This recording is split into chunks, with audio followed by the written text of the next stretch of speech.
Hello everybody, Graham Morrison here again. My second video for the site. Thanks very much for all of your comments on my previous video. It was very good to read them all. Looked like you appreciated me being quite frank on my thoughts during the game, especially all the points where I patently hadn't a clue what was going on. The game that I'll look at now is a game I played a few weeks back in November, and it's a loss. But it's quite an interesting loss. It was quite an unusual event. It was an event on ICC, and it's the first time I've ever played on an internet event. It was a qualifying tournament for the Corus tournament, which I received an invite for the qualifying event, that is. And in the first round, I was playing the number 1 seed Grandmaster Alexandre Fier from Brazil with a FIDE rating of 2581. Very strong player indeed. Played him 2 games. The first game that I was white was a draw, but it was quite a dull game, so I don't propose to show you that game.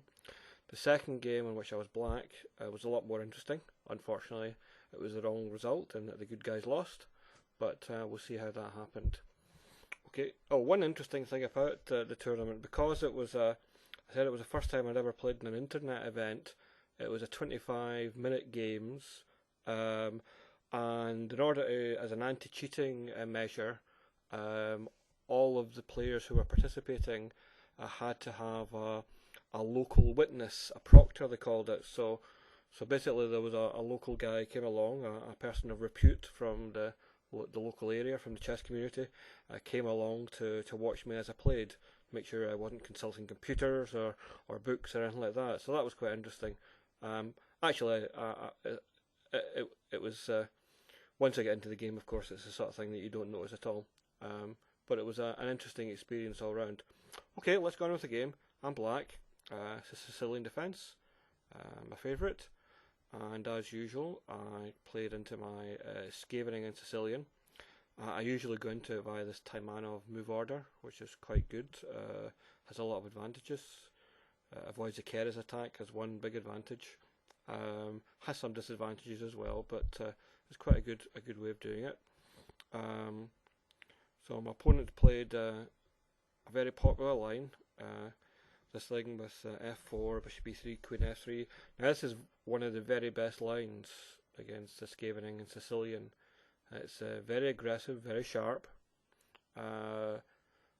and theoretically it's one of the biggest challenges that you'll face if you ever decide to play the Scavenging in. I've played against it quite a number of times. Usually I decide the line systems that I play as black are of the more aggressive variety, because at least they take the battle to white rather than try to just weather the storm. You'll see what I mean in this game. So I played e5, which is a well-known line. Knight takes, pawn takes, f5. Now it's quite clear what white is trying to do here. f5, castle's queenside, g4, g5, either f6 or g6, and basically blow black off the board. It's a very aggressive way of playing it, and if black is slack for even a move or two, then he'll just go wiped. The line I played involves a sacrifice, as you'll see, but there are other ways of playing it. Queen a5, obviously I'm threatening to play d5 type things, and just now sort of d5 and perhaps bishop b4. So white's got to make haste about moving his king away. And then I play rook b8, and once again I'm perhaps threatening d5 now, along with perhaps bishop a3 things. So there's once again white doesn't really have time for things like g4, because of g4 just now, then the move d5 is actually pretty strong. So I'm threatening things like bishop a3. I'm even threatening things like rook takes b2. And if king takes b2, in some lines I can play queen takes c3 check. believe it or not. Sometimes it works, sometimes it doesn't. It depends on the position of the pieces, of course. But that's another system. White played bishop c4, stop d5, castles. Now once again, we're at a position where if white plays g4, then d5 is a good move. The sort of positions that you get, for example here, or after rook takes b2, black's attack is actually crashing in before white's is. So this is actually good for black. So white plays bishop b3.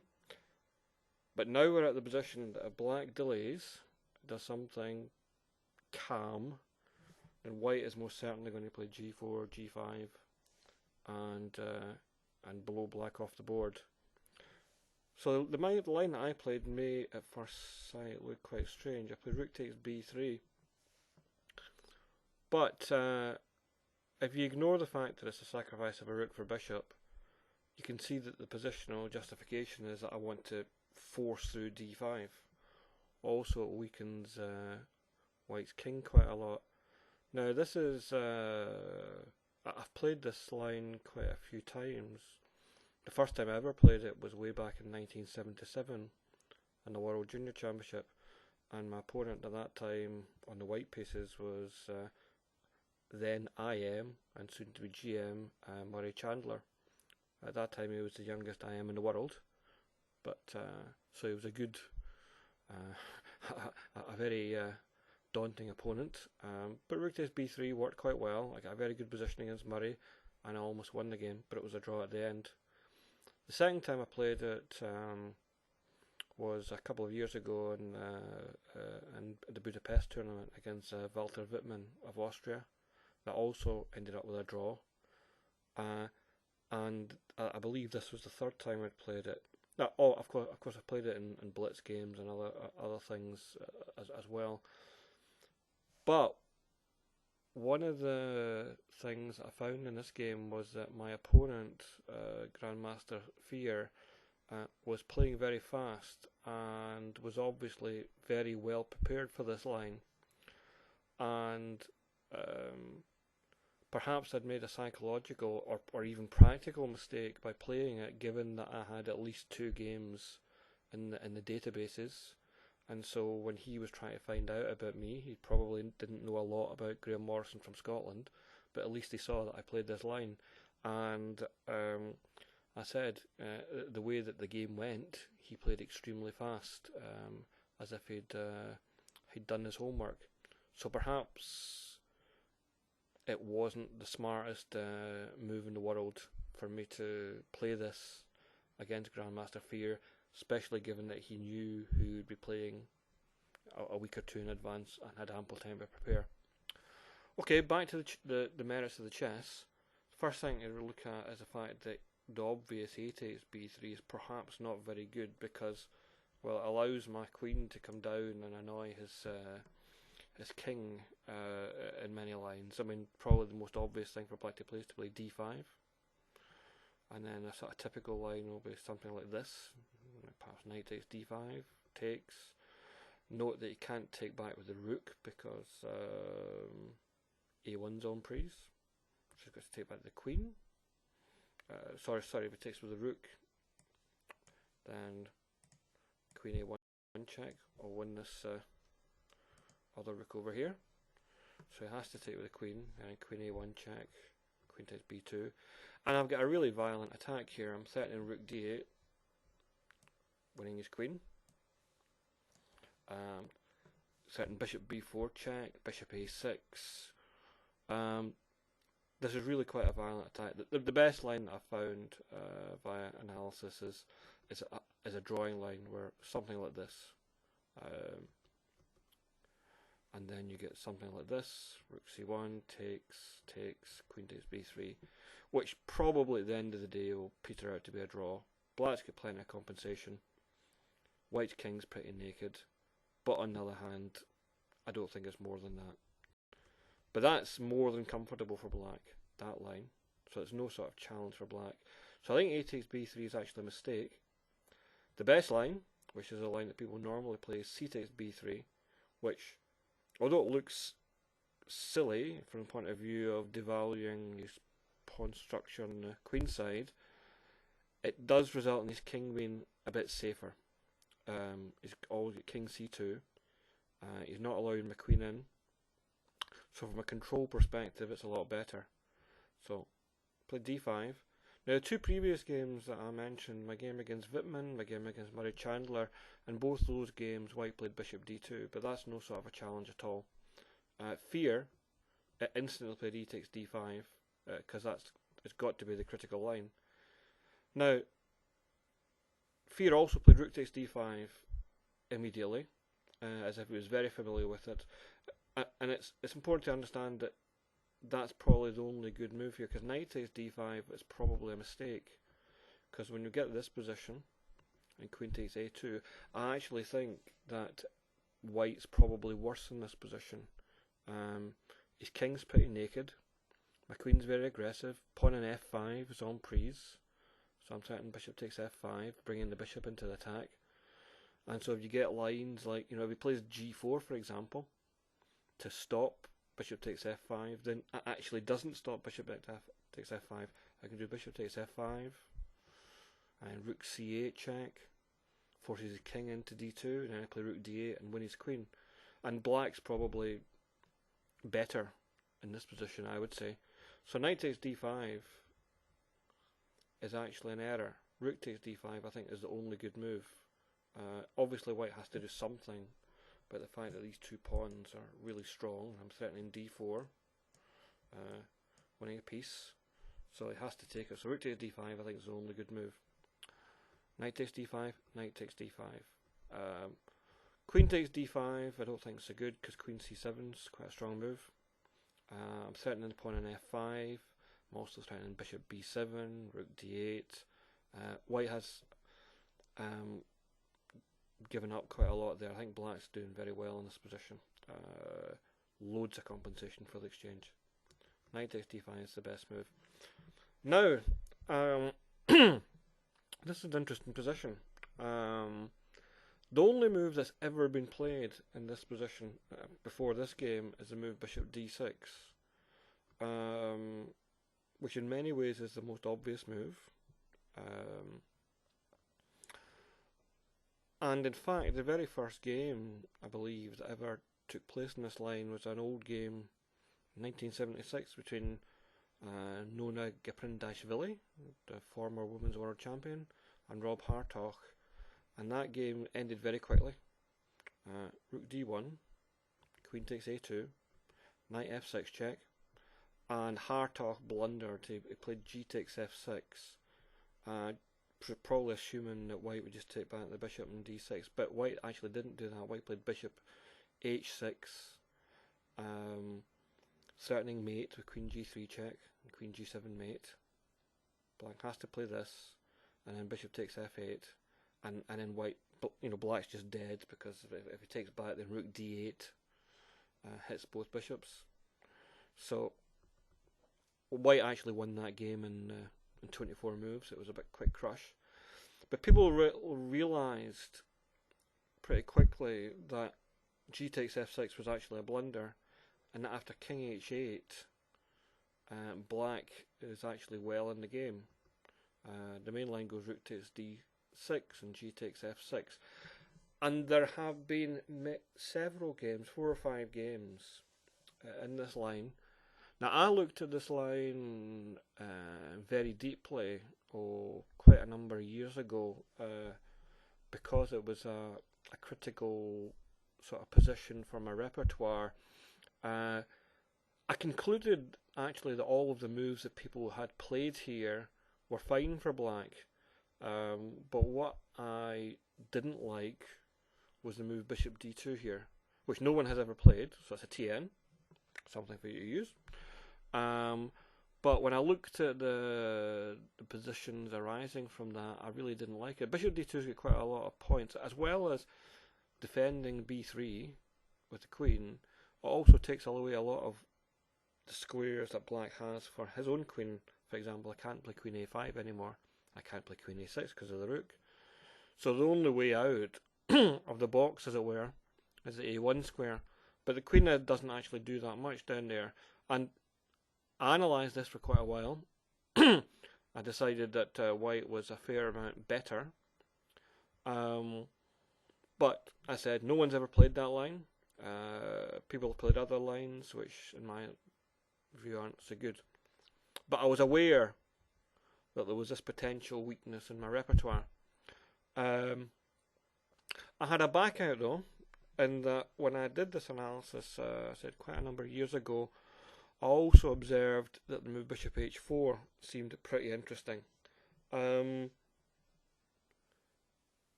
quite a lot of points in that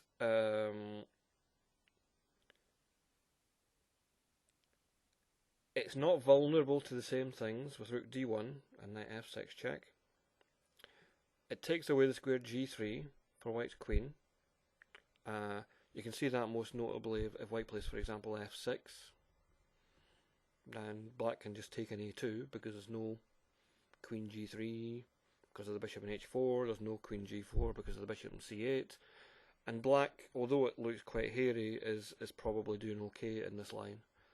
There are many interesting variations here, but bishop h4 is a nice way of getting the bishop out of being en prise in e7. If white plays something like, for example, g3 to hit it, then black can just play bishop b7 and hit the knight on d5. And that shows another point about bishop h4 in that white cannot play knight e7 check or knight f6 check or anything like that, without it being taken, of course. So black's doing quite well here. Also, if something like a3 to stop queen takes a2, then black can actually take the pawn on f5 because of the overworked queen, d5 being en prise, and black's doing very, very well. I won't give a complete analysis of this position, it's very complicated, but the interesting thing was I played this TN of bishop h4 thinking that it would get me lots of time because no one had ever played it before, and Grandmaster Fier must have thought for about 30 seconds or 45 seconds before he played the calm move knight c3, which was really quite impressive. I don't believe that he had analysed bishop h4, but I do believe that he understood very well what the makeup of the position was and how it ticked. He had very good understanding of it, and that was quite impressive. I'm not convinced that my next move is the best move. I believe that the best move may well be queen c7 just now, with the idea of bishop b7. But the move that I played, bishop f6, was, and rook d8 is also quite interesting. The move that I played, which is bishop f6, was not too bad. The idea being e4. He played queen e4 to stop that. And now I think I perhaps made a bit of a, certainly an inaccuracy. I think queen c7 again, with the idea of bishop b7, is quite a good way of playing it. So maybe a line like rook d1, bishop b7, queen c4, rook c8, takes, rook d2, and then bishop e4. This sort of a position, and then bishop b4 maybe. I think black's got plenty of compensation with the two bishops. White's king's quite naked. White's kingside pawns are quite vulnerable. I think black's doing quite well. I played queen a6 to play bishop b7, but I don't know that that's as great as I would have liked it. He played rook d1 and then queen c4, which is a fine move. It gives back the extra pawn, but in order to win that extra pawn I've got to undouble his own pawns, and they're quite racy on the queen side. But objectively black's doing okay. It's just it's a very, very complex position where the better player will win, and unfortunately for me he was the better player. But that's chess. So we get this position, he takes sire, and then I play bishop h3, and I'm winning the pawn back in f5. I didn't know what to make of this position at the time. So it's a 25-minute game. Up to this point, Grandmaster Fier had maybe used 5 minutes. I had used quite a lot of time, maybe 10 minutes out of my 25. Very complex position that would really be taxing even if it was a sort of full 2-hour game. In 25 minutes, I think intuition is probably more important than solid calculation, than precise calculation, and his intuition proved to be a lot better than mine. Objectively, I'm doing fine here, but practically, I didn't handle the coordination of my pieces and my pawns as well as I should have. He played c5, and I took back, and he played b4, expected move, getting these pawns racing. And so now I have to find a way to get my own pawns racing. And so I did that. Rook e8 first of all. Activate the rook. e4. Hit his knight. And then bishop g5 check, because I didn't... It would probably have been possible, actually, for me to take this pawn here and get this position here. I didn't trust it, because I worried about the position of my king, especially with opposite coloured bishops. But having said that, his king is about as naked as my king, and so perhaps I should have looked at it a lot more deeply. It does seem to be objectively okay, but the move that I played is okay as well. I mean, I didn't want to give up my 2 bishops without a very good reason. Also, I had this concrete plan of pushing forward my pawns aided by my bishop. Now, this is where we start to get critical. h4, very good move. He wants to take off that pawn on e3. He doesn't want it to survive. I had 2 good moves here, but the third move is unfortunately what I played. One good move is e2 immediately, hitting his rook. Rook e1 and bishop e6, hitting the knight. Then we get a position pretty much by force where he has to take here, I take here, I'm threatening a2, and he plays a3. And this position is fine for me. One of the good things about having the opposite coloured bishops now is that my bishop can very easily blockade on the white squares to stop his queenside pawns. It's I think black is doing fine here, and it should be a drawish position. Another way of getting the same position is by playing bishop e6 immediately, which I think probably leads to the same thing.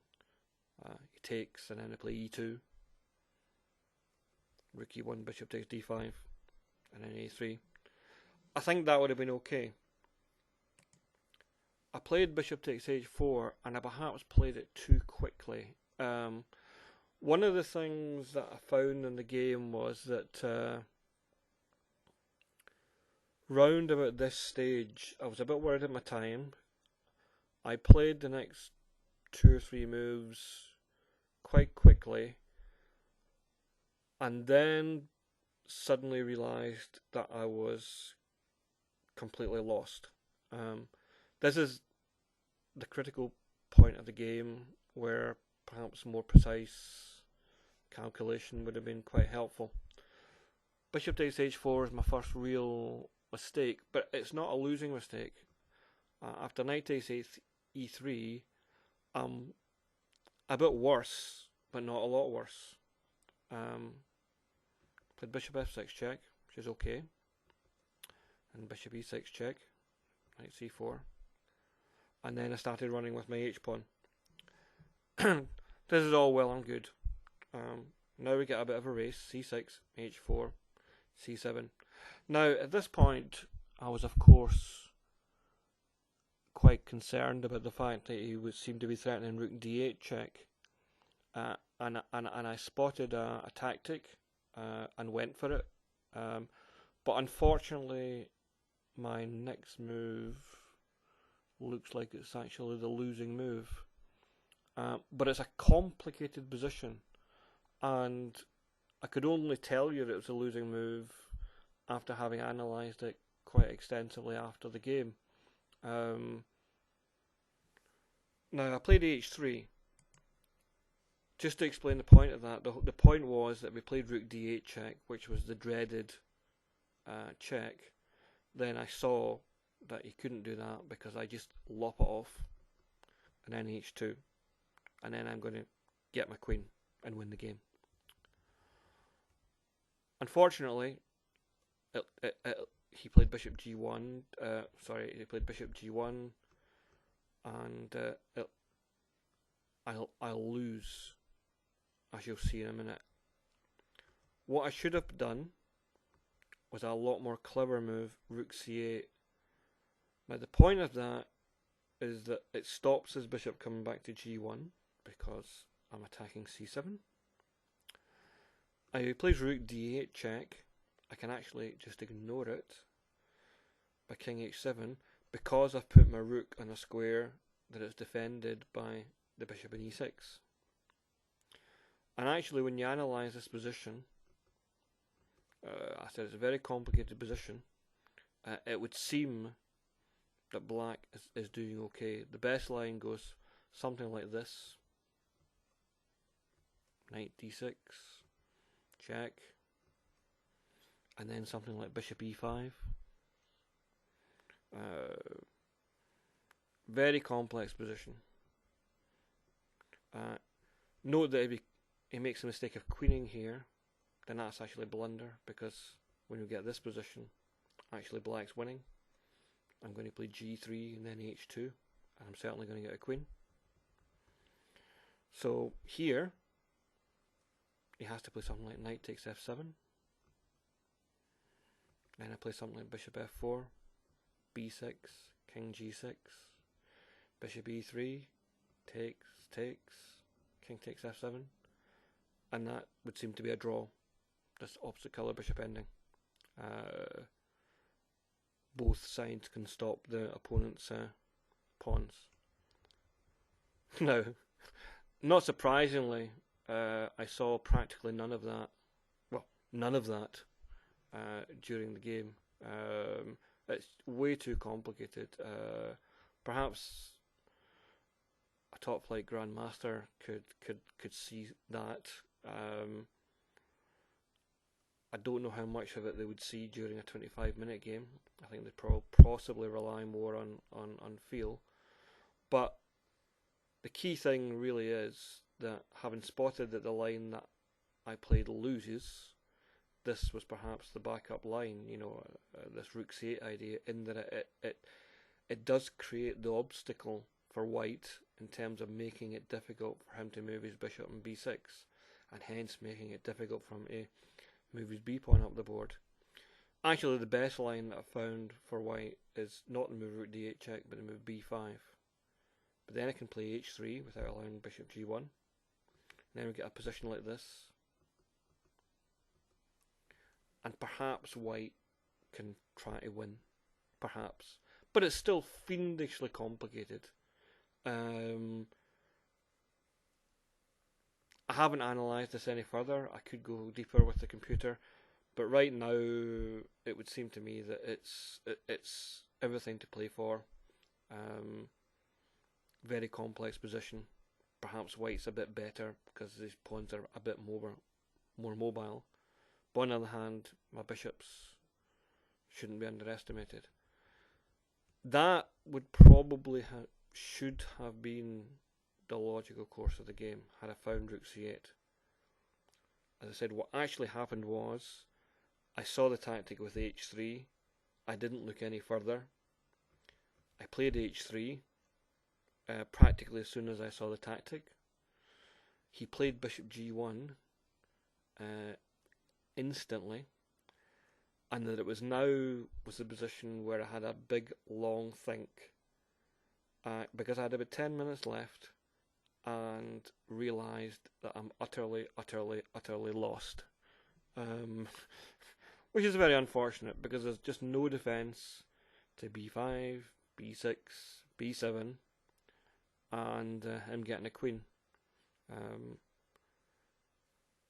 I found some decent tries, but perhaps better than what I played. I played g5 in order to play g4, g3, hopefully. But he then just played b5. And I resigned here. It's quite obvious that b6, b7 is just happening way too fast, much faster than anything I'm doing on the king side, and so I'm just about to be a queen down. Well, what did I take from that game? Several things. First of all, I was staggered by the preparation of Grandmaster Fier. Even in a 25-minute game versus a puny FIDE master that you could squash like a bug probably any day of the week. He'd done his homework based on the fact that I had been foolish enough to play this line several times before. So my predictability was a clear weakness. That was the first thing. I think the second thing is quite clear was that for some reason I don't understand, because it's not normally a disease with me, at the really critical point of this game I was playing way too fast. When I knew that it was a very sharp position and that I really should have been taking my time. I can't justify it, but it does no good whatsoever to have lots and lots of time left in an utterly lost position. Way back here, or even before it, I should definitely have taken the time in order to figure out what was happening and at least have some sort of reasonable defence.